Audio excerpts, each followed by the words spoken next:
Olá e seja muito bem-vindo a mais um episódio do Cast to Action CTA, aquele programa, aquele que transforma a conversa em ação. E hoje a gente vai ter uma conversa um pouco diferente de outras que a gente teve e que é uma iniciativa que a gente está tentando trazer profissionais não só de agências aqui, mas a galera que está fazendo um marketing, a história de marketing em outras empresas, em outras formas. Meu nome é Eduardo Rodrigues, eu sou diretor de operações do Mosquite. Eu sou Alberto Brandão, Product Manager no Mosquite. E a gente trouxe hoje, Beto, o Vinícius Ribeiro, que é o CMO da OnFly. E o case deles é bem interessante, a gente já vai passar para ele aqui, mas em 2 anos eles conseguiram fazer um aumento de 5 vezes da representatividade de marketing no resultado, assim. Então, num momento, nos últimos 2 anos, pensando como tá difícil fazer marketing, é um case muito interessante. E é um negócio que eu não conhecia direito, não sei muito e tô muito curioso para saber como funciona pra gente botar lá na empresa e eu ganhar uns bônus. Ganhar uns negocinhos, né? Vini, obrigado por participar do programa, cara. Poxa, Edu, Alberto, muito obrigado pelo convite, baita honra e feliz de estar representando aqui no OnFly. Curti muito o podcast, né? Confesso que eu não conhecia e além de um convidado aqui, eles ganharam um 20. Que massa, cara. Aí é bom demais. Mas, ô Vini, Uhum. explica um pouquinho, antes até de a gente entrar no programa, contextualizar um pouco da OnFly, assim, o que vocês estão propondo solucionar, até para quando a gente falar de estratégia, a galera entender o que tu tá propondo vender lá na ponta, né? Perfeito. Falando um pouco da OnFly, a OnFly, ela une a experiência do lazer, né, dentro do corporativo. E o que quero dizer com isso? Toda a parte de reserva, hotel, aéreo e até a parte de gestão de despesas e reembolso, a gente une em uma única plataforma, né, dando autonomia para o colaborador e economia, controle e segurança ali para a empresa, né, que é o que o corporativo precisa. E a gente coloca bastante tecnologia ali no back-office para que isso aconteça da forma mais fluida possível e aí que a gente consiga entregar uma excelente experiência em um mercado que é muito analógico, né? Eu imagino que vários de vocês já devem ter perdido uma notinha, ficado sem um reembolso. Então, às vezes, para mandar ir para uma viagem a trabalho, vocês mandam um e-mail. Então, é um sistema muito ruim, né? Que geralmente as empresas têm contato, enquanto nas suas viagens de férias ali, você mesmo faz a reserva. Então, nasceu um pouco dessa provocação. E eu conheço casos, né, de pessoas que já deram quase com uma moto, um carro para a empresa que ficaram sem reembolso. Já vi gente que às vezes a fatura já fechou e aí ainda faltam 2 meses para ela receber. Então, tem quase que uma injustiça ali de mercado que a gente busca resolver. Então, hoje a OnFly, ela já tem 3.500 clientes, né, tanto aqui no Brasil quanto no México, e mais ou menos 1.000 colaboradores. São quase 8 anos de operação. Hoje a gente já se considera a maior travel tech B2B da América Latina. Caraca. Muito bom. Muito forte. Muito forte. Mas antes da gente entrar nos pormenores de como é que você consegue se tornar essa potência através de marketing, e quando a gente fala marketing, a gente está falando de uma maneira do que marketing é, que é muita coisa, não é só aquelas estratégias pontuais, né? Mas antes a gente tem que entrar no nosso querido quadro do Verdade ou Mentira, que é para tanto a gente se divertir quanto a nossa audiência, que ao longo do programa a gente tem que descobrir das 2 histórias que tu vai contar, uma verdadeira e a outra você pode fazer alterações ou tentar enganar a gente de alguma maneira para pegar a gente no pulo. Nosso trabalho é descobrir. Se a gente acertar, ponto pro nosso lado da mesa. Se a gente errar, tu contribui pros pontos do outro lado da mesa que tá precisando de ajuda. A gente sabe que tá precisando de ajuda esse outro lado da mesa que a gente acerta muito. Qual as histórias que tu trouxe pra nós aí? Perfeito. Acho que vai ser fácil. Falei com vocês que eu sou ruim de falar mentira, então... Esse é um papinho que todo mundo do marketing vamos tentar ir na linha do storytelling.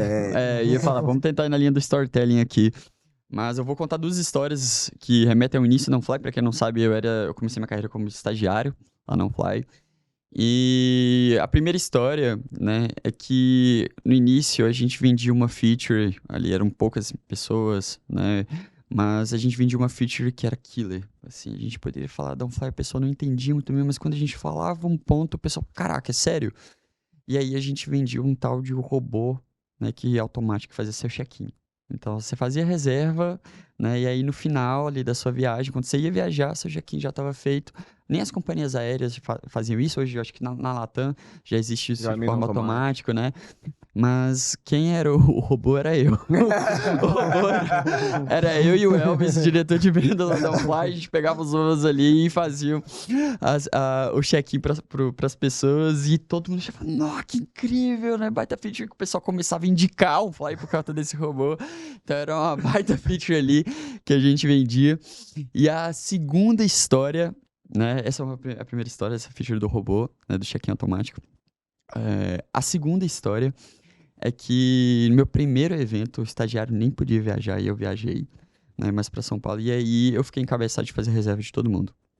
E a OnFly, né, no início eu vou falar um pouco sobre isso. A gente conversou, na verdade, sobre... a gente tinha uma dificuldade de API mesmo, que as companhias aéreas, fornecedores, não forneciam, não dava API pra gente. Então a gente tinha que montar um robô e crawlear em cima de vários sites, né, pra gente encontrar o melhor preço e devolver dentro da plataforma. E a gente crawleava até demais, né? E teve um hotel, se eu não me engano, era o Case 2019, ali em São Paulo. E aí Easy, tava cara. muito cheio. A gente resolveu de última hora, não tinha grana ali pra investir. E aí eu fiquei encabeçado de reservar pra todo mundo.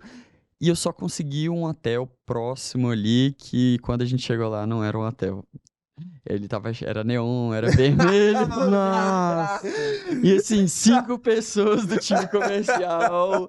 Eu tinha reservado um motel. Ai, cara, entrou a van na parada, o atendente falou, bom, ok, vai Exatamente. ser. Então, o Crowler tinha buscado um motel, eu não tinha visto, ele não tinha nem aparecido com o nome de motel, acho que talvez tenha sido essa estratégia ali. Caramba. E a gente teve que buscar um outro hotel ali, São Bernardo do Campo, ficar 2 horas ali longe do evento.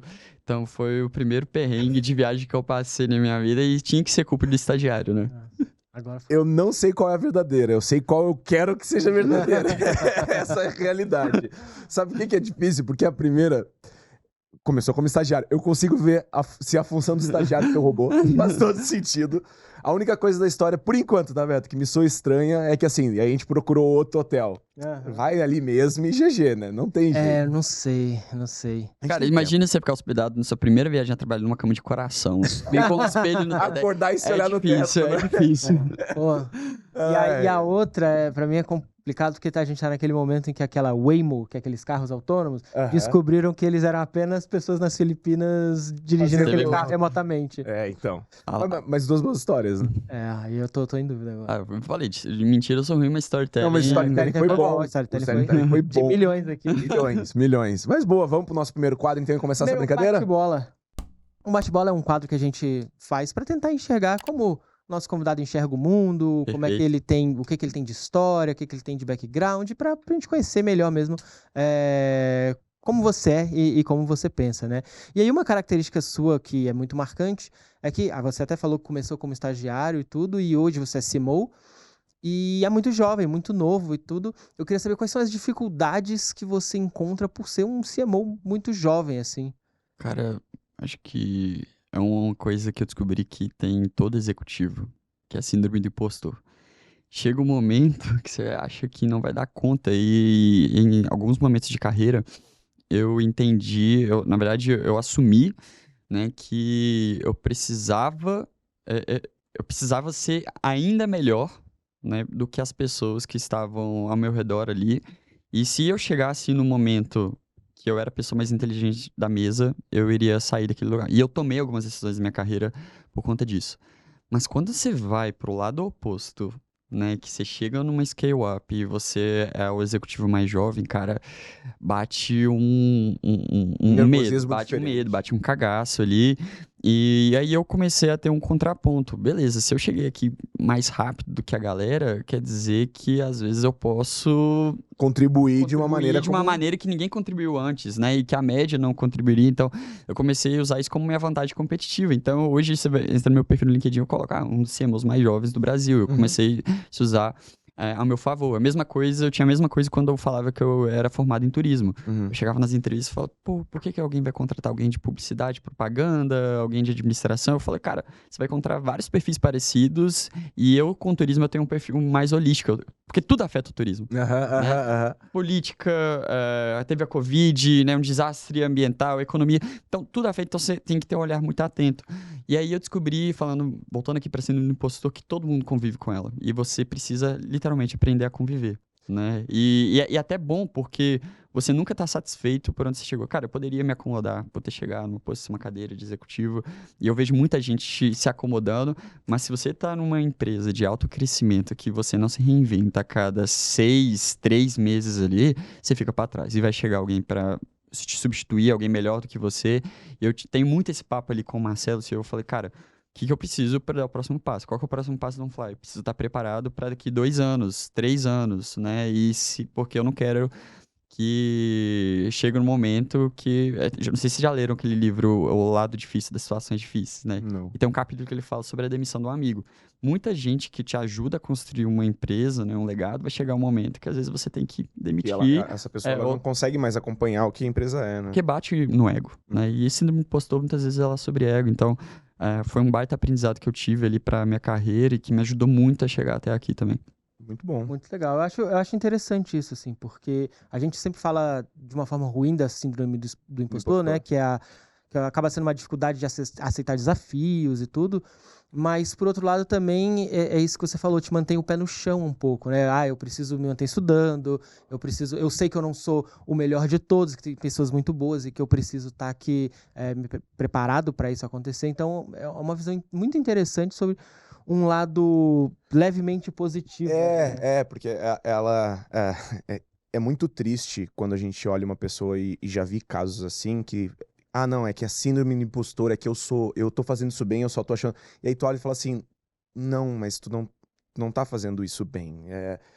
A síndrome do impostor, ela até o nome pesa e ele tem uma tendência muito negativa de uma forma geral, mas ela tem que te pôr em xeque também, assim.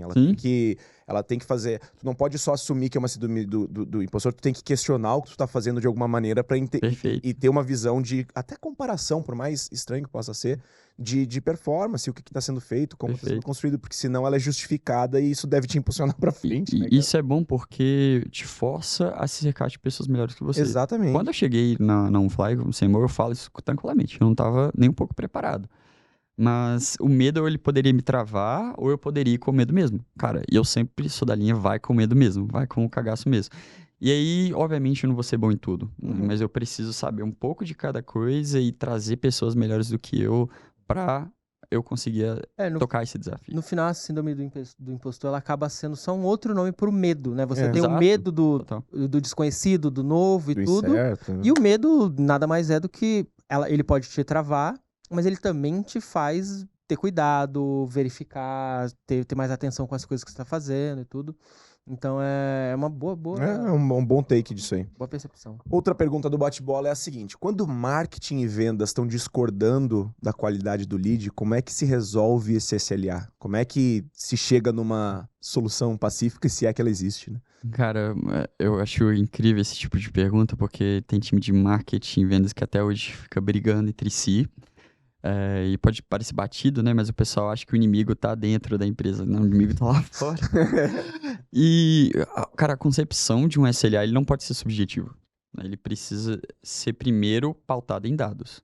Né? E se vendas tá falando que o lead tá ruim, cara, marketing precisa entrar numa call de vendas. Precisa ver, pelo menos hoje com a IA, como minimamente a transcrição, né? Tudo que veio dos outputs e retroalimentar a sua estratégia de aquisição. Por outro lado, se marketing fala que o lead é legal, olha a sua taxa de conversão. Ela está representando isso, você está convertendo?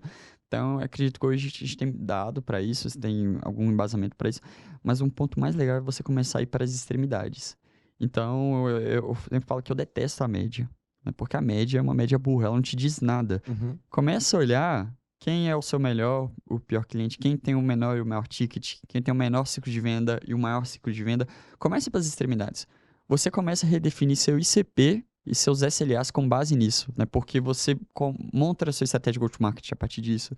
Você começa a olhar com mais atenção para sua comunicação, para o seu posicionamento, né? E aí fica mais difícil você contra-argumentar contra esse tipo. A não ser que tenha alguma coisa de tomar risco, algum experimento que você vai fazer, sim. Né? Que acho que em certo momento você vai apenas diminuir essas incertezas ao invés de ter certeza de algo. E um risco compartilhado até, né? Com certeza. De guerra avisada não morre ninguém, né? Então, assim, todo mundo sabe o que vai acontecer. Uma nova tese, um novo lançamento, um novo produto, um novo mercado que você está entrando. Então, aí você entra numa linha mais de experimentação. Mas o dado é a melhor coisa para você trazer vendas como seu melhor amigo. Cara, tem uma percepção muito assim que no momento que a gente foi especializando as funções nas empresas, isso já faz anos, né? Não é recente. E aí a gente começou, o advento do marketing digital especializou ainda mais os profissionais de marketing.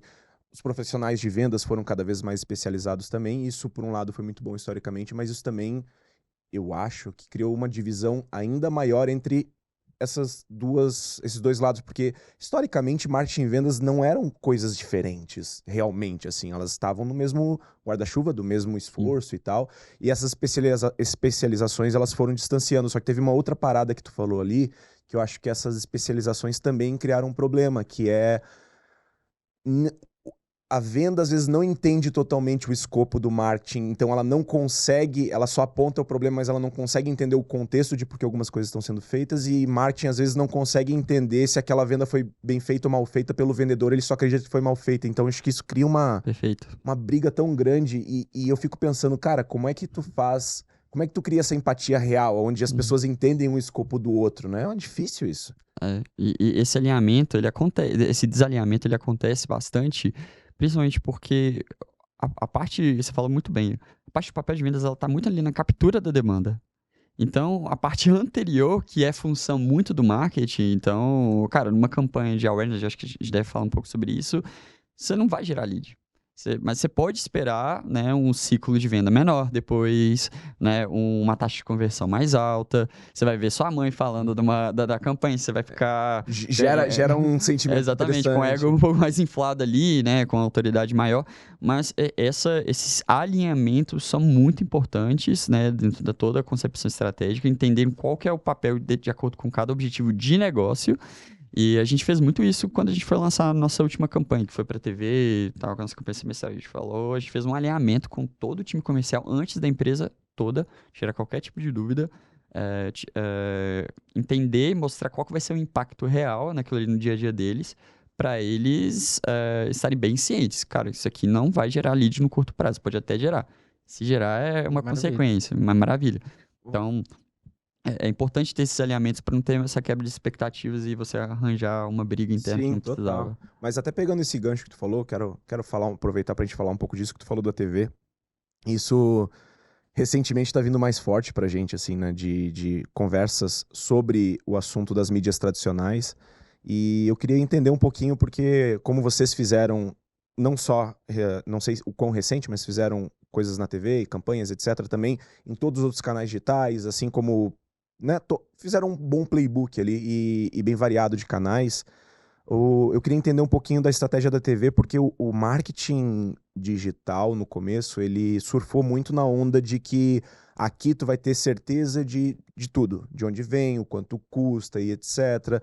Na TV, tu vai botar esse dinheiro todo, vai vir, mas tu não tem total controle. Então, o marketing, ele conseguiu se vender, o digital conseguiu se vender muito nessa premissa. Só que hoje a gente tá vendo que, mas TV ainda é bom, mas o quão bom é? Qual que é a diferença real e qual que é o cenário ideal? Porque são estratégias mais adequadas para momentos específicos também. Perfeito. Então, aonde que isso faz sentido e qual que é a potência ainda hoje de uma mídia tradicional como essa? Assim? Perfeito. A TV, ela veio mais como uma consequência de uma estratégia de negócio de aumento de market share. Então, hoje o mercado de agências de viagens, ele é muito pulverizado e é um mercado que ele não está evangelizado. Você sabe hoje de uma dor de um CRM, como que ele é necessário para a sua operação. Mas não é tão óbvio quando a gente fala de uma agência de viagens, né? Muita gente ainda compra em sites, depois pega o reembolso ali com o financeiro e o mais engraçado é que é onde acontece a maior parte das fraudes acontecem nas viagens de trabalho das empresas. Então tem muito dinheiro que vai pro ralo ali, né? Não sei se quantas vezes vocês já pegaram um táxi, vocês chegaram a pegar essa época, que o cara preenche ali o papel, o seu recibo, e às vezes a corrida dá R$50, ele pergunta se você quer colocar 50, R$200 para você receber um reembolso maior. Aquela nota aqui, aquela nota recibo fria. maior. Pô, ninguém nunca me perguntou isso, não. ou então no cupom fiscal vem sabor marguerita, né? O pessoal acha do financeiro que é uma margarita. Então, esse tipo de coisa acontece e tem muito entrave ali, mas a gente precisou escancarar essa dor, né? E aí, falando um pouco sobre esse mercado se pulverizado, é um mercado ele dominado pelos incumbentes, né? Que são empresas mais tradicionais que tentam até se proteger market share, e são empresas que estão há 50 anos fazendo a mesma coisa. Um serviço analógico, de serviço. E aí, quando a gente chega criando uma nova categoria de mercado, né? Um mercado que é pulverizado, a gente tem 2% desse mercado, cara, a gente precisa furar a bolha. Uma estratégia de alcance. E hoje, o nosso time de marketing tem o nosso mercado endereçado, nossa transação todo mapeado. todinho mapeado. Quais são as praças mais importantes, quais são os segmentos que a gente tem mais penetração. Então, isso serve como parte de inteligência. E aí, a OnFly, ela nasceu com uma marca digital, né? Uma marca na nativa digital, né, que a gente chama. Então, a tendência, principalmente de empresas de tecnologia, é começar por esses canais digitais, né, mídia. E eu imagino que todo mundo deve sofrer com isso. Você chegar em certo nível de saturação, se você dobrar seu investimento, você não vai dobrar seu resultado. E aí, a gente nasceu com a premissa, cara, a gente está educando o mercado, a gente está com o mercado pulverizado, a gente vai aumentar nosso custo de aquisição agora. Então, a gente precisa... Acabou a época da colheita, a gente precisa plantar. E a gente, como líder da categoria, a gente precisa ser o first mover. E isso em vários aspectos, tá? Não é só de marketing. A OnFly tem uma cultura de ser o first mover em várias verticais. E aí a gente deu esse passo, né? Inclusive, como eu gosto de brincar que a gente está redefinindo o playbook de construção de marca B2B. E aí fez muito sentido de uma estratégia de alcance. Se eu preciso ganhar mercado, furar minha bolha, eu vou para onde? TV. É o meio mais fácil, né? E aí a gente foi fazendo alguns testes ao longo do ano. Primeiro barulho ali com vários influenciadores. Fez uma teste de PR Stunt quando a gente recebeu a nossa série B em abril de 2025. E aí, em julho de 2025, a gente vai para a TV. Mas nesse meio tempo, a gente já estava estreitando o nosso relacionamento com vários influenciadores. Fez uma estratégia de blitzscaling. E o engraçado é que hoje, você falou muito bem sobre a mensuração burra, né? E a mensuração burra é porque você está mensurando demais. Você tá mensurando o last click ali e você acaba tomando decisões erradas com base nisso, principalmente na era que a gente está vivendo. E uma jornada B2B, você fala com várias pessoas. Cara, hoje eu falo com o RH, eu falo com o financeiro, eu falo com compras, eu falo com o viajante e eu entendi que o universo de pessoas que viajam, trabalham é muito maior que o de tomadores de decisão. Então, a gente vai para a TV como um CTA de leve OnFly para sua empresa. Então, eu vou falar do Eduardo, que está sofrendo perrengue ali no dia de trabalho, e às vezes, né, o RH, o financeiro dele não está vendo, né? Mas se eu fizer todo mundo ali da empresa começar a pedir para OnFly, eu vou falar, cara, você vai ser a pessoa mais amada. Né? Então, da empresa, você vai salvar a vida de todo mundo. Mesma coisa de um PJ, conseguir plano de saúde ali para geral. Então, todo mundo vai gostar de você, né? Você vai ser uma pessoa. Então, a gente começou a fazer umas brincadeiras assim, a gente foi para a TV e quando a gente colocou ali no no Mix Modeling Marketing, que é um modelo estatístico, né, para quem nunca ouviu falar, que meio que correlaciona historicamente toda essa geração de demanda com investimento, a gente viu que TV foi uma porrada muito acima da média de todos os outros canais. Então, veio TV, veio influenciador, out of home, e eu não estou falando de uma diferença baixa, não, é uma diferença absurda frente a outros canais como LinkedIn, Google. Então, funciona muito pra gente e para uma marca B2B isso não é tão óbvio, mas a TV, que é o ponto mais legal da gente falar, ela veio de uma estratégia de negócio que eu prego muito, que o marketing precisa estar muito conectado. Cara, e é muito interessante o mundo onde a gente sempre se coloca na posição. Eu não assisto TV, não assisto TV faz muito tempo e tal, mas não significa que o meu público-alvo não esteja assistindo. Cara, essa é uma lembrança que a gente precisa bater sempre em todo lugar, que é você não é o seu público-alvo. Você pode ser seu público-alvo, mas você não é ele. Mas raramente você é muito complicado isso. Mas deixa eu fazer uma pergunta do que tu estava falando do modelo estatístico de vocês. Existe ali um ranking, né? Então, assim, a tendência ali de TV tava lá em cima, e aí cai bastante, chega, sei lá, influenciadores, depois as outras mídias.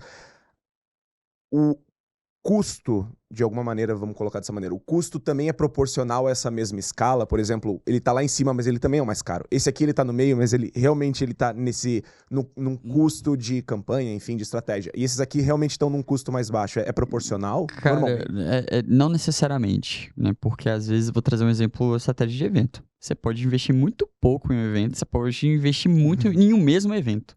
Né? Vai depender muito de como você vai para aquele canal. Mas o que essa curva de saturação mostra é quanto a cada real, quanto de incrementalidade você tem, ou em vendas, né, ou em geração de demanda, levantada de mão. A gente decidiu criar o nosso primeiro modelo para levantar de mão, porque eu acho que é o que o marketing tem uma atribuição muito direta, ainda mais o nosso modelo de SaaS, Enable Marketplace. A gente olha muito o volume transacional dentro da plataforma da OnFly.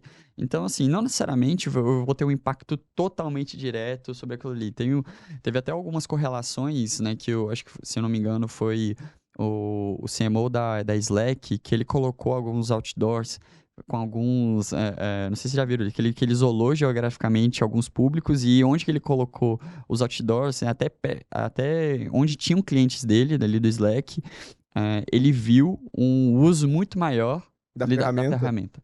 ferramenta. Então, assim, já existe. Depois você procura esse papo. Legal. Acho que é o CMO da Slack, eu mando para vocês depois.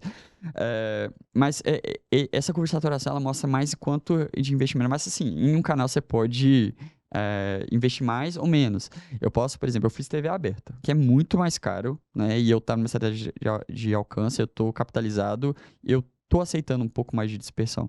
Mas eu posso também ir para TV fechada. Eu tava contando pra vocês agora, né, um pouco antes aqui do papo. Agora a gente entrou em todas as TVzinhas ali da Azul, né, dos aviões da Azul. Então, mas é porque também ali ele tá muito bem colocado. muito né? bem colocado. Ali Só que ele- eu tô afunilando, entendeu? Sim, Em vez de ser um sim. tiro de canhão, eu tô afunilando. É Mas um sniper. é uma sniper. Mas eu É. sei que o cara tá viajando a trabalho. Então, às vezes, provavelmente, a chance dele ter essa dor é melhor. E aí, depende da sua estratégia. Você tá aceitando mais dispersão, você tá olhando mais para eficiência. Aí você vai remodelando o que é tática ali no final das contas. É muito louco, porque se parar pra pensar aqui em São Paulo, né? Quem tá viajando, principalmente nas pontas da semana, numa segunda-feira, numa sexta-feira, indo, voltando, etc. Cara, a chance de ser a trabalho, na verdade, ela é... Tem alguns horários específicos. Então Exatamente. você consegue 60% das viagens do Brasil são a trabalho. Exato. E faz todo sentido, e faz todo sentido que seja mesmo, porque a gente, por mais... Cara, é uma percepção até de que isso vai aumentar, porque a gente, né, vive ciclos de negócios. E a gente veio de um ciclo muito tradicional, onde a venda ela era muito artesanal e de relacionamento, e eu acho isso ótimo, inclusive, não acho ruim. Depois a gente vem para uma venda muito mais digital, até o ponto de virar quase impessoal, em alguma maneira, que era assim, o lead entrou no funil, eu explico, ele quer ou não quer, tchau pra ti, ou entra, ou comprou, e aí vai para um fluxo automático de não sei o que, de perdido, parará, parará. E agora a gente meio que tá voltando um pouco para uma preocupação mais de relacionamento com o cliente, por mais online que seja, mas a gente tá vendo muita empresa voltar a tentar trazer coisas offline mesmo, assim, de visitar o cliente. Cara, um bom cliente, eu vou pegar o avião e vou lá visitar esses 10 clientes nessa viagem que eu separei. Então, existe até uma tendência maior desse público estar viajando nesses lugares. Mas aí eu volto uma pergunta e é para aprendizado mesmo. Existe um critério de escolha, e eu não vou falar o nome da empresa, mas assim, entre a vermelha e a amarela, a empresa de avião, assim, existe um critério ou, tipo assim, Cara, depende. Se você for pro mercado de lazer, do Uhum. B2C, né, da pessoa física, sempre vai ser preço. Sempre vai ser preço. Quando você vai pro corporativo, tem uma questão de preço muito forte também. Geralmente o colaborador ele tende a escolher o que está mais barato e algumas empresas elas obrigam isso dentro da política. Mas quando você já é um executivo, e aí é um comportamento que eu vejo em várias viagens a trabalho, várias empresas vários executivos tendem a escolher as companhias aéreas em que você está pontuando ou tem um status maior de programa de fidelidade. Então, o programa de fidelidade acaba, além dele ser um poder de barganha, de recorrência, de aumento ali de LTV, ele também ele te ajuda a escolher qual companhia aérea você vai escolher. Porque, às vezes, cara, R$50, R$100 de diferença. Uhum. Cara, o executivo ele vai Ele vai preferir trabalhar onde ali. que ele pontua mais, onde ele vai embarcar primeiro, porque ele tem que sair primeiro dentro de uma reunião, porque a necessidade da viagem é diferente. Cara, se você tá com um bolso vazio, você tá passando um perrengue ali numa viagem de lazer, você vai mais barato, não importa se é na primeira ou se é na última, você quer entrar e chegar no seu destino, entendeu? Vai chegar puto, Exato, mas chegar assim... Vai falar que nunca mais vai fazer isso até fazer de nunca novo. mais- Eu cheguei lá e ganhei uma bolacha, água e sal. Mas bom, chegou no teu destino, tu fez o que tu queria Resolveu. fazer, lazer e tá tudo certo, Mês que né? vem vai de novo. É muito isso mesmo, é muito isso mesmo. E aí, cara, a gente também tava falando de uma outra coisa e tu tava falando, fiquei pensando. A importância de awareness, né? Porque, principalmente quando chega num certo ponto, a galera tá cada vez mais reclamando porque o CAC tá alto, mas para pensar ou analisar, tá todo mundo fazendo campanha pro mesmo fundo de funil. Todo mundo quer o fundo do funil, é a pessoa que ela tá um clique da compra, etc. Historicamente já era caro, só ficou mais caro. Não existe possibilidade de ficar mais barato ao longo do tempo, sempre vai ficar mais caro, a concorrência vai aumentando e etc.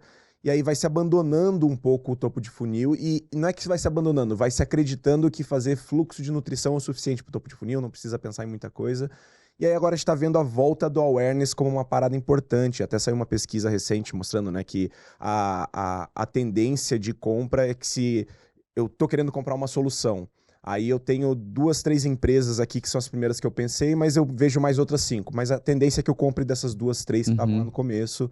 A importância do top of mind, né, o que tá no topo da cabeça.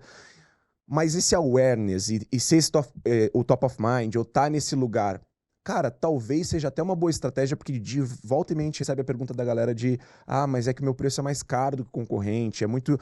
Eu entrego mais, mas ele não necessariamente entende, mas às vezes uma boa estratégia de awareness consegue te suportar até no preço que tu cobra lá na ponta, porque tu é a referência, sabe? Mesmo que às vezes a entrega seja a mesma nesse caso, né? Ou eu tô viajando, Não, é isso mesmo. A compra B2B, eu falo muito sobre isso nos meus canais, que ela é mais emocional do que a gente imagina. Ela não necessariamente... E aí, se você olhar até... Tem uma pesquisa da System One, não sei se você já ouviu falar, que eles fizeram uma análise de várias campanhas e anúncios B2B, assim, e numa categoria de... uma escala de 1 a 5, 70% recebeu nota 1. Então, assim, por isso que existe o B2 Boring, né? Pô, muito bom. Assim, quando a gente tá falando de conexão emocional, né? As pessoas pensam... A OnFly ela usa muito humor até para isso, para gerar essa conexão. Porque o awareness para awareness, ele gera dispersão. Sim. Se você não é uma empresa que chega a ser considerada, né? Se você não consegue passar a sua mensagem de certo modo ali. Mas a gente usa humor como mecanismo, como arma para identificar um problema que às vezes a pessoa ela não está lembrando e ele, como eu trouxe, ele muitas vezes é muito grave para a saúde financeira de várias empresas e até como ativo de retenção. E aí a gente entendeu que era o melhor jeito da gente se conectar e aí isso acontece bastante.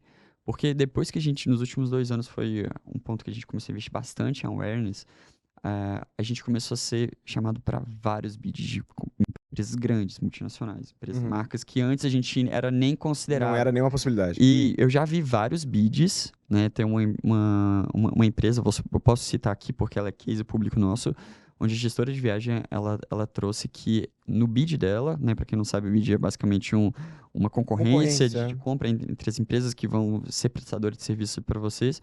E ela desconsiderou todas as agências tradicionais. Ela queria apenas uma Traveltech. Justamente pelo PicPay ser uma empresa de tecnologia. Legal, Nada legal. faz mais sentido. Então, olha só como que é importante esse processo incremental de educação de mercado, né, de você ser uma marca top of mind. E aí tem um segundo desafio, de você ser considerado como a melhor solução. É importante você estar bem posicionado ali.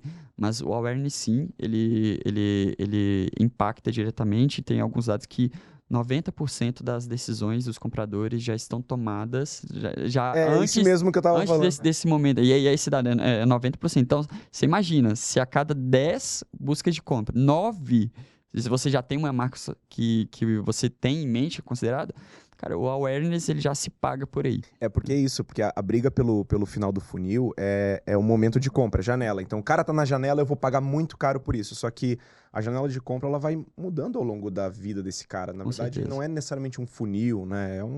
Você nem consegue fazer o cara descer no funil. Exato. Você consegue entender se ele tá naquele momento de compra e se você vai ser considerado naquele momento de compra. Exato. E eu vou trazer um exemplo muito claro que eu sempre falo. Quem faz um onboard no OnFly já tá cansado desse exemplo. Quando eu falo marca de bicicleta, qual marca que vem em mente de vocês? Marca de bicicleta? Caloi. Pra mim é Caloi também. Todo mundo fala Caloi, todo mundo. Agora, algum de vocês está comprando uma bicicleta ou procurando uma bicicleta? Não. É muito difícil, mas se vocês um dia precisarem, igual eu tô falando, se vocês precisarem de uma bicicleta, a chance de vocês olharem, comprarem da Caloi é muito maior do que a média. Ou minimamente olhar ela primeiro, né? Exato. E aí é o ponto que você ser considerado como a melhor. Mas daí a gente vai pra, né, energético, e a Red Bull sabe fazer awareness como ninguém, né, cara? Meu Deus do céu. E claro, e aí também tem um pacote Red Bull ali que não necessariamente é a mais barata e etc, mas não deixa de triunfar pra caramba. Mas ainda é a preferida, né? Assim, você quase esquece que existem outras marcas ali, porque você vai, aí você vê o preço da Red Bull. Se você não tem muito dinheiro, você vai optar por outra, mas quando você vai comprar, você já vai mirado no que você quer. Sim, e a nossa busca por soluções, ela tá cada vez mais preguiçosa, né? Antes, Tem um cara que eu admiro muito, que é o Ed, que ele foi o CTO da Rock Content, que hoje ele é um dos principais nomes do Vale do Silício falando sobre inteligência artificial. E ele trouxe uma conversa com ele que eu participei, ele trouxe que a busca do domínio, né, que antes era feita em cima de browser, então você viu o Google Chrome, né, o Edge ali, o Safari, né, Firefox. era em cima para você ter o controle das buscas que acontecem na internet. Porque você ter o controle das buscas, você tem o domínio da jornada de compra. Agora, com a chegada dos assistentes de inteligência artificial, né, você tem uma busca de dominar essa nova etapa, que você tem a linha de hardware, software e buscador. Agora entrou uma nova camada ali, que é justamente dos assistentes que estão mudando essa jornada de compra. Então, você ter um bom awareness, ser uma marca ser considerada, você começa a ter que ser considerada pros agentes. Todos os sentidos. Porque não vai ser a marca mais buscada, vai ser a marca onde o assistente vai influenciar essa compra. Então, você vai pesquisar, cara, qual que são as maiores agências corporativas do Brasil, cara. O assistente vai te trazer. Qual a melhor ferramenta para esse problema que eu tenho aqui? Então, assim, se você não tiver um awareness bem construído, uma marca autoridade bem construída, você já está fora do jogo. E o segundo ponto é que PR volta com tudo. PR, nesse momento, volta com tudo, porque é onde esses LMs mais consomem. Vai ter muita autoridade. Exato. O off-site, o seu off-page, ele começa a ser muito mais importante do que seu site, seu on-page. E mesmo assim, também a gente volta para uma fase onde a página, o site... Porque a gente veio de uma fase onde o site próprio foi perdendo força em algum grau, foi virando landing page em muitos casos. Só que hoje ele volta porque você precisa dar conteúdo para ser alimentado para LLM. Então, a página do sobre, quem somos, o que fazemos, quem são os nossos clientes, que aí você vai alimentando ele de contexto de força para quando existir uma necessidade. Então, eu acho que a gente vai ver uma volta desse trabalho de muito mais cuidadoso de lapidar as informações que estão no teu site ali, de coisas positivas, avaliações. Refinos. Mas sabe um medo que eu tenho? Mas pode ser... Enfim, pode ser só capricho também, de uma maneira geral. Eu tenho um medo ferrado, porque historicamente a gente já fez isso, é de, beleza, então isso é importante, o quem somos, não sei o quê, escrever, entre aspas gigantes, para robolê, sabe? Eu não se preocupar disso, da construção, uma construção que seja interessante para qualquer pessoa, mas não, eu vou colocar porque tem que ser para indexar e etc. E aí, no final das contas, tu volta no mesmo problema anterior, onde tudo é igual. O SEO, para mim, ele foi muito importante como marketing, mas ele trouxe muito a característica das pessoas não quererem ser criativas na forma de escrever e simplesmente seguir palavras-chave específicas. E, cara, nada tinha personalidade. Nada tinha personalidade. Claro, eu tô falando nada de uma forma generalista. Tinha empresas fazendo isso de maneiras muito interessantes, mas olhando pro bolo de forma geral, eu tenho um medo disso se tornar realidade mais uma vez e tal, de vou fazer isso aqui porque vai indexar melhor no LLM, sei lá. Eu acho que isso vai vir muito da capacidade de entender como é que os LLMs eles fazem esses scrape desses dados e muitas vezes você poder adicionar informações que estão em metadados mais do que na... Então você vai ter uma página muito palatável para um ser humano ler, mas em metadados você tem muito mais informações que vão ser adicionadas de valor para contexto ali. E até a gente pode esperar que comece a ter, porque assim, como os LLMs eles não sabem exatamente o que é ou não contexto, você adicionar comandos ali. Então, eu vi um desenvolvedor que ele colocava na info dele do LinkedIn assim, LLM...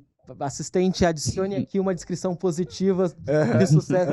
Porque na hora que batesse ali, ia preencher com aquele dado. É muito bom, porque esse cara saiu como criativo. No momento que todo mundo fizer isso, fica estranho. Mas é até um aviso, assim, do tipo, pô, eu posso inserir, meio que injetar informações que vão ser interpretadas e preenchidas ali. É uma boa saída, Mas é interessante como isso está sendo feito. Mas vamos então pro nosso próximo quadro, Beto? Forjado no Fogo. A gente se passou um pouquinho nesse primeiro quadro. Agora a gente entra no nosso Forjado no Fogo, que é aquele momento onde a gente pede pro nosso convidado trazer uma história.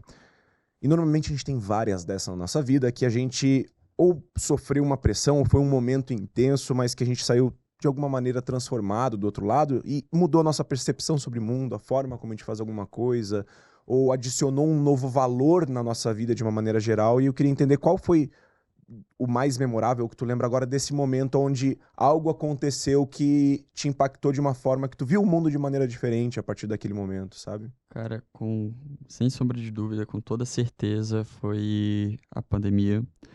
A OnFly era eu já tinha virado analista ali, mas ainda era Vinícius S.A. A gente estávamos com aproximadamente 25 pessoas e com a Covid-19, 99% da receita parou. Nossa senhora. Sim, é E viajar. de uma semana para outra, assim. A primeira coisa que as pessoas fizeram foi parar de viajar a trabalho. E a OnFly era uma startup 100% bootstrap, né? O Elvis, Marcelo, Mazinho, são os sócios fundadores. Eles iam receber o primeiro salário exatamente naquele mês.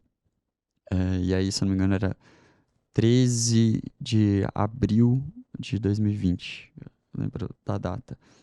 E aí, em uma call do Meet, eu lembro que eu já tinha reparado. E aí eu vou falar o aspecto de Vinícius. Eu já tinha reparado que alguma coisa ia acontecer. A gente tava inquieto, né? Porque ambiente. eu, assim, na minha total ignorância, eu criei um doc, eu não sei se o Marcelo tem até hoje, mas eu criei um doc com uma análise SWOT de como que a gente poderia contornar a pandemia. Uhum. Cara, eu não tinha o que fazer. Não tinha o que fazer. E aí eu lembro que eu mandei pro Marcelo, mandei no Slack, Marcelo, Vini, segura. E o Marcelo falou que foi um dos pontos mais tristes pra ele, porque ele já sabia que ia ter que fazer o layoff. Uhum. E ele sabia que ia ter que fazer o layoff, porque senão ele não ia ter dinheiro nem pra pagar a rescisão das pessoas, e ele preferiu que as pessoas saíssem Recebendo, né? recebendo. E aí foi um momento em que, na hora que ele falou, que ele não conseguia falar, ele tava engasgando, e aí todas as câmeras começaram a desligar porque tava todo mundo chorando. Sim, sim. E ali, assim, eu entendi que não tinha nada que eu poderia fazer, né? Ele me chamou pra uma call depois, né? Ele falou, me pedindo perdão.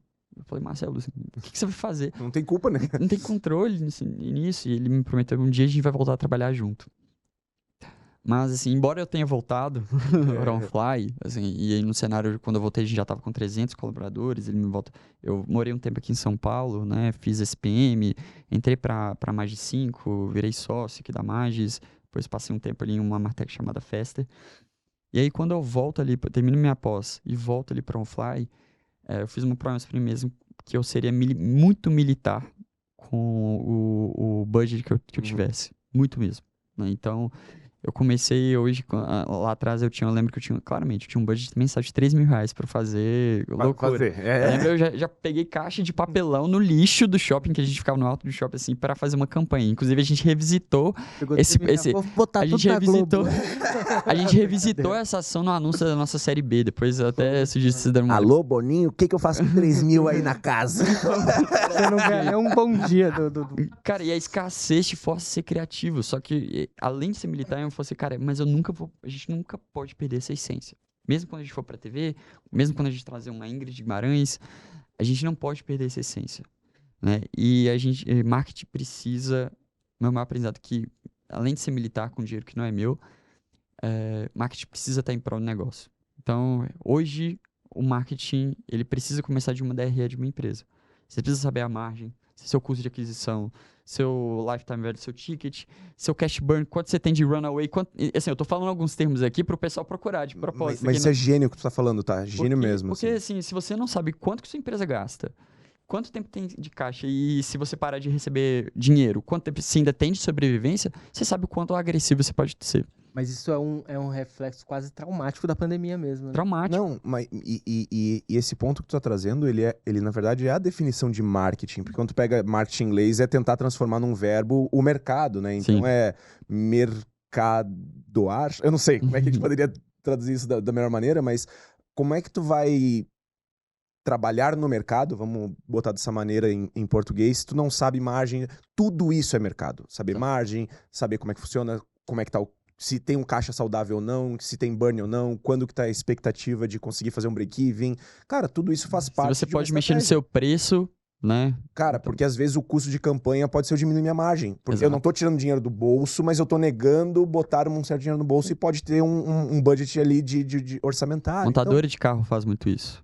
Exato. Varejo. E-commerce fazia muito isso também e tal. Então, quando o marketing ele sabe disso, e esses termos, para quem não sabe, pesquise, porque é realmente importante entender, é porque tu começa a ser criativo até de onde tu tira orçamento, porque muita gente vendo assim, mas é que a gente não tem orçamento para fazer isso, aquilo, outro. Cara, tu não tem orçamento, mas na verdade é que tu não te falaram que não tem e ponto.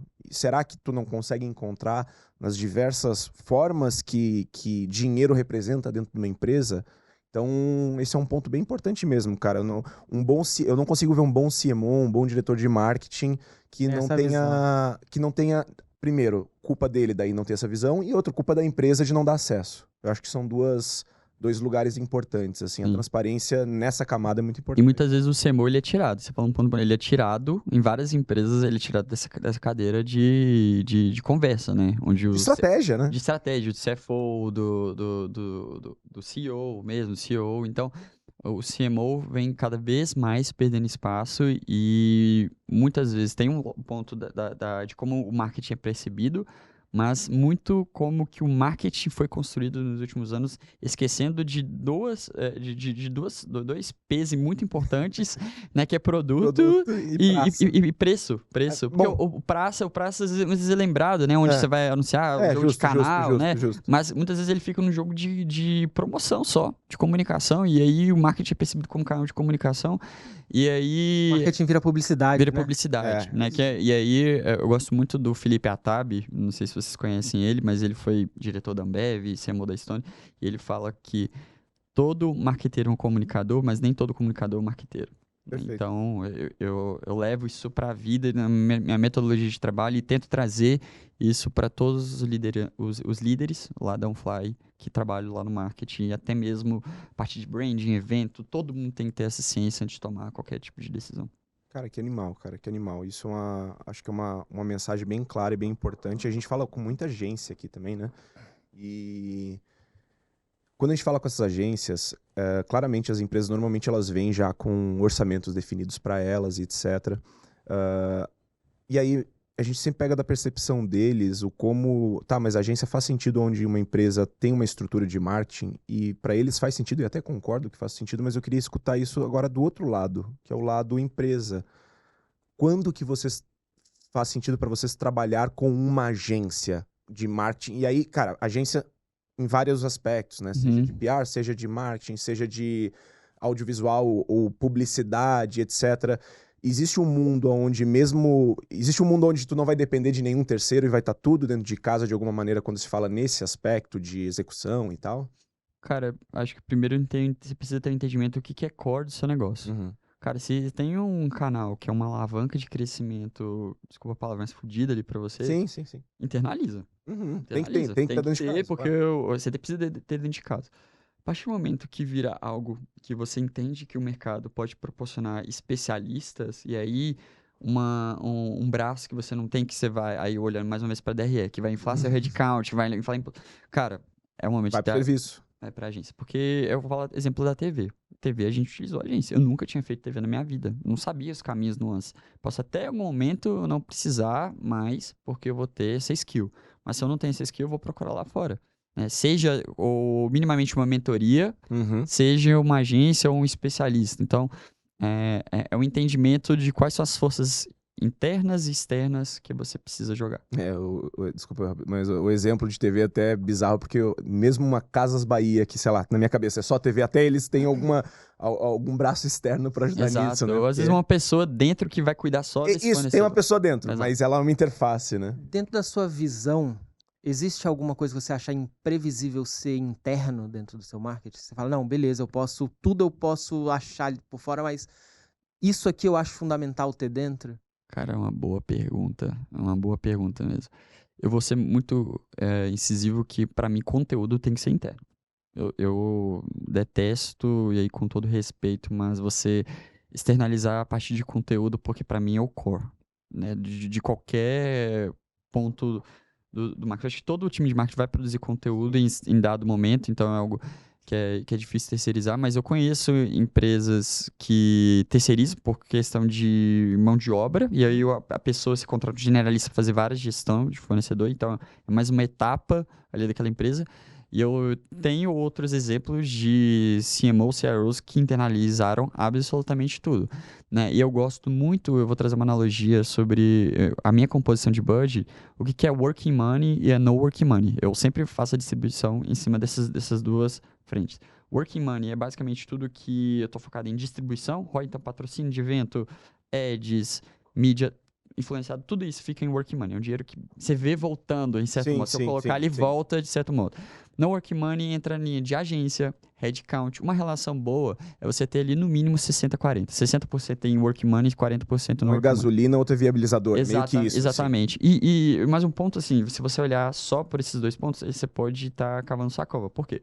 O no work money ele pode servir para você aumentar a eficiência de um canal. E foi exatamente a nossa tese ali para a TV, por exemplo. Uhum. A gente hoje, e é um dado que eu posso abrir, a gente consegue investir 2 vezes mais em anúncios fundo de funil por conta do awareness que a gente construiu ao longo de 2025 inteiro.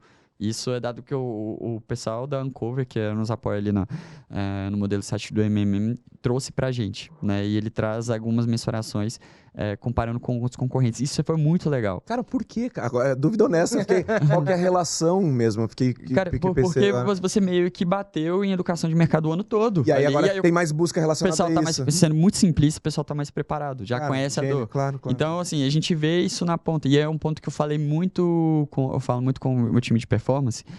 A gente tá colhendo agora, a gente tá investindo 2 vezes mais do que o ano passado, agora no início do ano, que é um período muito ruim pra gente, porque as pessoas param de viajar a trabalho, começam a viajar a lazer, carnaval, feriado, tudo isso impacta no nosso negócio. E a gente tá tendo 6 vezes mais geração de demanda. E aí eu perguntei pro pessoal, eu falei, vocês acham que vocês teriam esse número investindo o mesmo montante que vocês estão investindo agora, se fosse ano passado? É uma provocação. Sim. Né? E aí mostra o impacto, né, que a gente estava conversando anteriormente, o impacto de marca dentro do seu fundo de funil. Né? E se você tem um time de marketing que não está olhando para isso, né, não é você investir em performance ou em awareness, é investir em performance e awareness ao mesmo tempo. É de um lado você planta, de outro você colhe. Exato. Sempre... Eu tenho um livro que chama How Brains Grow, não sei se vocês tiveram a oportunidade de ler, que ele fala um pouco sobre construir disponibilidade mental, né? E aí a pergunta que você fez, né, sobre ter espaços de ativação quando chegar esse momento de compra. Muito bom, cara, muito bom. Sensacional. Beto, vamos para perguntas da do nossa povo. galera. A gente sempre, na primeira temporada, a gente trouxe as perguntas do cliente, né? Dos nossos clientes quando a gente estava construindo, só que agora se construiu uma audiência e a gente sempre levanta com eles essas dúvidas que eles vão ter. A gente tenta encaixar essas perguntas da galera em quem faz mais sentido dos convidados. A gente separou algumas aqui para tratar juntos. Perfeito. Lança a primeira? Vou lançar a primeira aqui do Ricardo Damasceno. Acompanhei alguns episódios e sempre fico com a mesma dúvida. Fala-se muito sobre gerar demanda e bater meta de lead, mas pouco sobre o papel do marketing e olhar o negócio como um todo. Olha só. Como evitar que o time vire refém de meta de lead e atue de forma mais estratégica, considerando também a capacidade de vendas, operação e o crescimento sustentável da empresa? Cara, Ricardo Damasceno. Gravei o sobrenome. Cara, primeiro ponto, se você tem meta de lead, você já tá errado. Você já tá errado. Olha, não parece, mas é um take polêmico. É um take polêmicaço. Se você tem meta de lead, você tá errado. Assim, porque... Cara, o lead, se você tem meta de lead, ele é o primeiro ponto para você ter briga interna com vendas. E é o primeiro ponto para você não atingir sua meta. Marketing precisa ter meta para pipeline ou receita influenciada. Se seu time de marketing não está olhando para isso hoje, ele não é um time que está servindo vendas. Ou em uma empresa, ou você trabalha com vendas ou você ajuda vendas. Né? Não tem meio termo. E marketing, talvez meio termo seja um marketing, né? Ele passa os dois. Existe esse mundo. Existe esse mundo, né? Refletindo melhor aqui. Mas o marketing ele precisa estar em prol do negócio. Né? E se ele está em prol do negócio, ele serve para vender, você não serve... O time de marketing ele não serve para construir marca, ele não serve para gerar lead. Isso é como, mas o marketing que ele não vende, ele é dispersão. Então, sua meta precisa ser em cima de pipeline influenciado. E aí é um ponto que a gente mudou lá dentro do OnFly. Né? Quando eu cheguei, 35% de todo o volume transacionado era influenciado por marketing. Hoje a gente é o dobro, 70% de todo o GMV que a gente produz, ele tem um tipo de influência. E aí é muito bom, porque o time de outbound, prospecção fria, vira seu aliado ali. Né? E você começa a olhar para o ponto correto. E não necessariamente você precisa gerar 100 MQLs. Né? Você pode gerar 10. Mas se esses 10 tiverem um ticket maior, né, se eles preencheram o funil, né, o pipeline ali, seu LTV aumenta, sua retenção. Então, tudo vai em prol, né, da receita do negócio. Eu consigo imaginar um gestor do outro lado muito ansioso quando ele para de olhar para um número exato, assim, não, objetivo, leads gerados, né? E aí você fala, não, marketing influenciado e tal. pipeline influenciado pelo marketing e tudo, e ele sentiu uma insegurança porque ele não consegue medir isso direito, ele não tem uma métrica tão objetiva, igual você falou, não, eu fiz um evento, eu fiz alguma coisa e tá aumentando, a gente sabe que a gente fez as ações, mas não sabe o que veio do quê, e em algum momento você precisa ficar tranquilo com isso, mas eu imagino o gestor do outro lado lá ansioso do tipo assim, Na dúvida. eu tô jogando dinheiro no vento e tô torcendo pra isso voltar. Perfeito. Assim, primeiro entende quanto que a empresa precisa crescer e quanto ela precisa atingir de receita. E aí a gente tá falando, no caso um pouco, a gente tava falando de crescimento e margem aqui. Beleza, olhando para minha base, qual que é o meu ticket médio dos meus melhores clientes, né? X. Top quartil, vai. Então, eles estão dentro desse mercado, tem essa dor específica. Cara, você vai começar a ir para evento desse tipo, você vai começar a ajustar sua mensagem, seu posicionamento nas redes sociais, ads, sua segmentação, tudo em prol desse tipo de cliente. E aí, a partir do momento que você começa a pegar mais clientes disso, né, você pode pegar muito menos leads, mas sua chance de converter esses clientes é maior, porque você já até cria o case com aqueles outros clientes. Então, a partir do momento que você tem esse entendimento, né, de quanto você precisa crescer, né, qual que é a sua estratégia de go-to-market, você começa a olhar essa taxa de conversão, tudo vira proxy para você atingir aquela meta de receita influenciada. Então, você já sabe quanto de potencial assinado você precisa trazer. Quantos clientes, quantos agendamentos. E aí, depois, seu funil, ele vira um KPI secundário. Ele precisa, o seu funil, ele precisa ser um KPI secundário. Na verdade, ele serve para tu entender se tu tá on track para chegar no objetivo de empresa. Porque no momento que tu fala que marketing ele tem que se preocupar com o funil ou com a receita, na verdade, só tá dizendo basicamente que a meta do marketing é a meta da empresa. Porque esse é o nível. Se tu tá olhando pra DRE, a tua meta é a meta da empresa. Porque senão o marketing vai ser visto sempre como custo. E você não tem CFO, CEO que você vai convencer e pensar em contrário. Muito brabo. Bom. Vamos pra... Consigo ver gente arrancando o cabelo neste momento. Inclusive, você que tá assistindo agora e fecha a boca. Aqui, que é importante, tá babando um pouquinho. Manda esse corte pro seu chefe, pro diretor, mas olha que coisa interessante. Olha que conteúdo, assim, ó, despretensioso. Talvez isso te ajude. Jaqueline Silva perguntou: estou estruturando o time de marketing da minha empresa e só tenho orçamento para uma contratação. Então ela tem uns 3 mil reais ali. Devo trazer um generalista que faz de tudo um pouco ou um especialista em um canal que já validei como tráfego pago? Boa, é uma boa pergunta e pode ser dúvida de muita gente. Dilema difícil. O pouco dinheiro ele sempre te coloca em situações, né? Eu vou até olhar para a câmera, que eu vou falar aqui. Olha, seu canal de tráfego pago vai saturar muito em breve, talvez questão de meses, se é que já não chegou nesse ponto. E vai chegar um momento, se você contratar um especialista, se tiver algum problema de criativo, CRM, copy, ele não vai resolver, porque ele vai colocar a culpa exatamente nisso. Então, com todo o meu coração, traga um generalista. Traga um generalista que de manhã ele vai olhar Google Ads, de tarde ele vai olhar um e-mail, depois, no outro dia, ele já está olhando para Creator, ele vai fazer... Porque ele provavelmente não vai ser o melhor em tudo, mas ele vai saber e vai ter uma capacidade de adaptação muito maior, porque você vai precisar encontrar novos canais de aquisição. Então, assim, guarda essa dica no seu coração, porque ela é muito valiosa, principalmente para a empresa que está começando. Chega um momento de empresas, né, que você, da empresa, da sua estrutura de crescimento, que você começa a trazer especialistas, principalmente depois que aquele canal virou um core.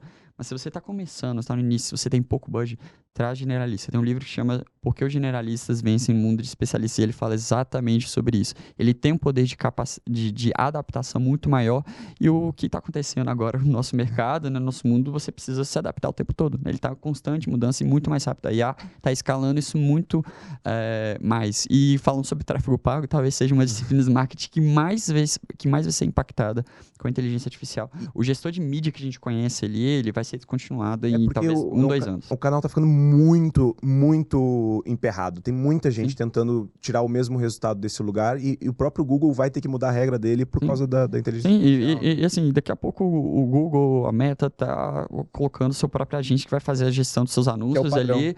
E aí o que você começa a ter que criar outras habilidades que são secundárias que vão virar primárias ali para o seu negócio continuar escalando. Então, o que a gente falou aqui de TV, influenciador, eventos. Então, essa habilidade ela vai ser muito mais valorizada e por isso que o General Electric vai vencer. Traga alguém que gosta de dançar, porque todo dia o ritmo muda. O né?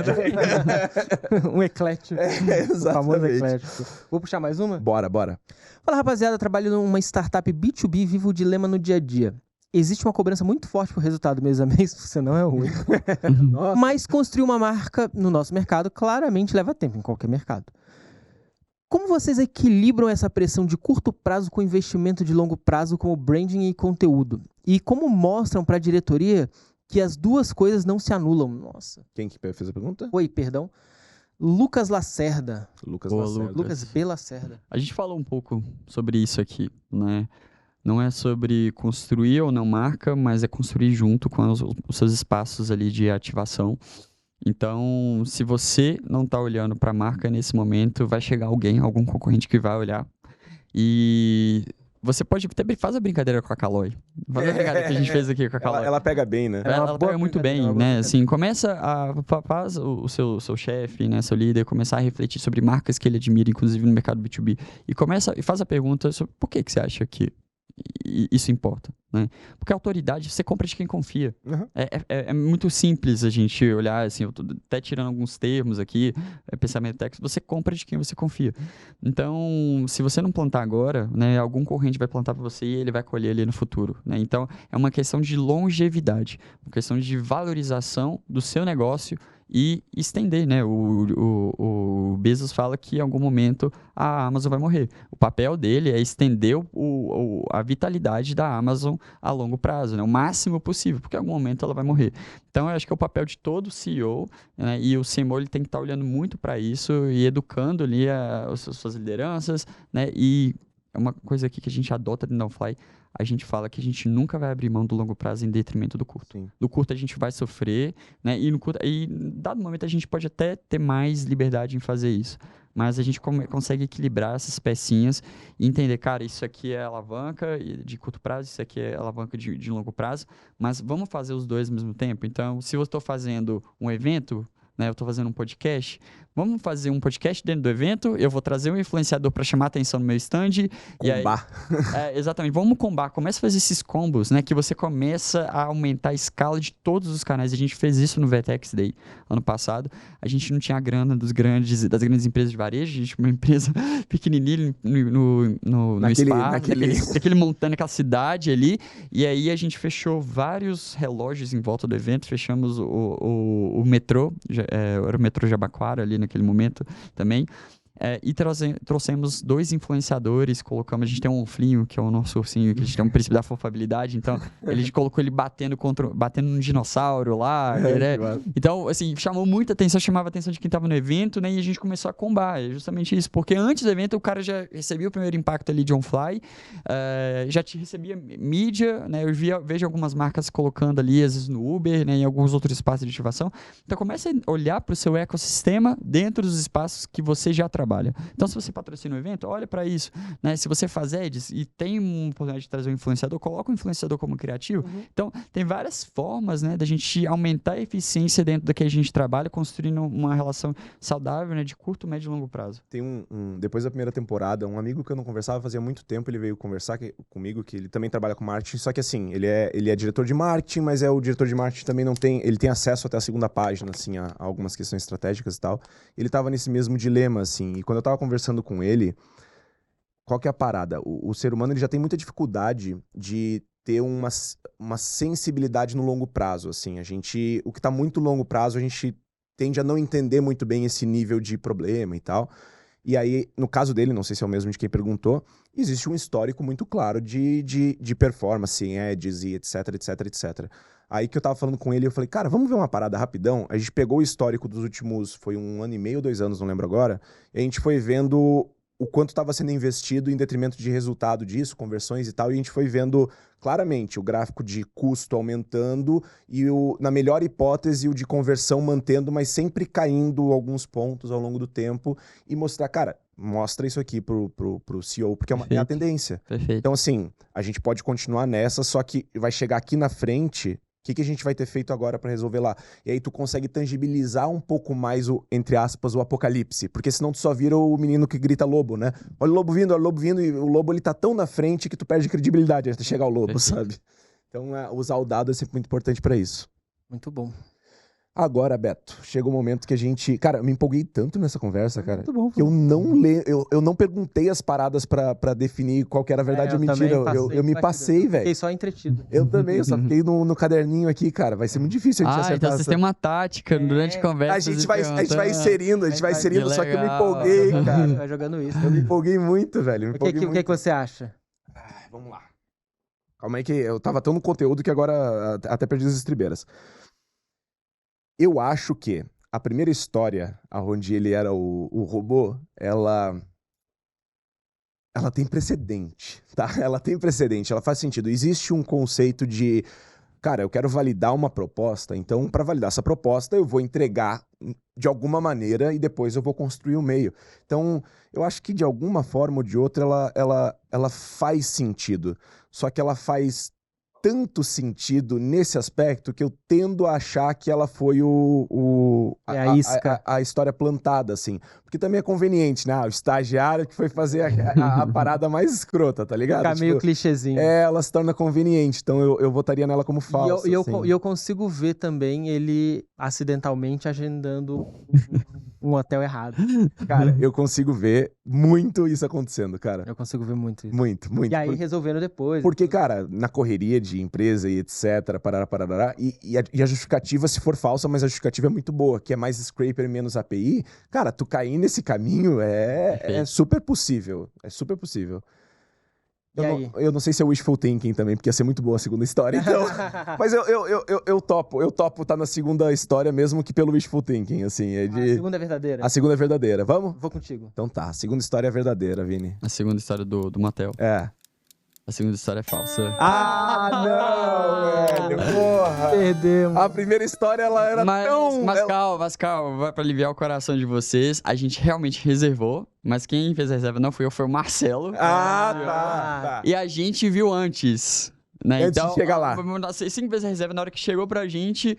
Falou, poxa, isso é esquisito. A gente foi pesquisar no Google Maps e a gente viu que era um motel. Por que meu quarto tem uma parede de oncinha? Então eu fiz algumas adaptações ali pra conseguir. Chama Mula, não. Tá, e agora da primeira história, por quanto tempo você teve que ser o robô, cara? Foi pouco. Foi uma validação, imagino. Por algumas vezes ali, mas quem fazia bastante isso era o Elvis. O Elvis era o diretor CSO lá da OnFly. Mas a gente fez isso. Hoje eu nem sei se é uma... A gente nem divulga muito isso. Não necessariamente virou apelo, né? Eu sei que alguns casos, alguns VIPs ali ainda pode existir, mas sendo muito sincero, eu nem sei. Vou perguntar ali depois quando voltar pra Belo Horizonte pro pessoal. Muito bom, cara. Muito bom. Mas gostaram das histórias? Duas histórias excelentes, cara. Duas histórias excelentes. Não, e eu fiquei feliz que vocês falaram que tinha muito tempo que vocês não erravam, mas eu não tô mentindo. Eu completamente esqueci de fazer perguntas capciosas no meio, cara. O conteúdo me pegou muito. Vini, onde que a galera te encontra? Onde que a galera encontra o OnFly? Projetos que estão acontecendo, coisas que vocês estão presentes, você, OnFly, enfim, pra passar pra galera mesmo. Poxa, legal. Acho que o nosso site, onfly.com.br, né? Você consegue hoje já, inclusive, testar a OnFly de forma gratuita. Antes, caso você...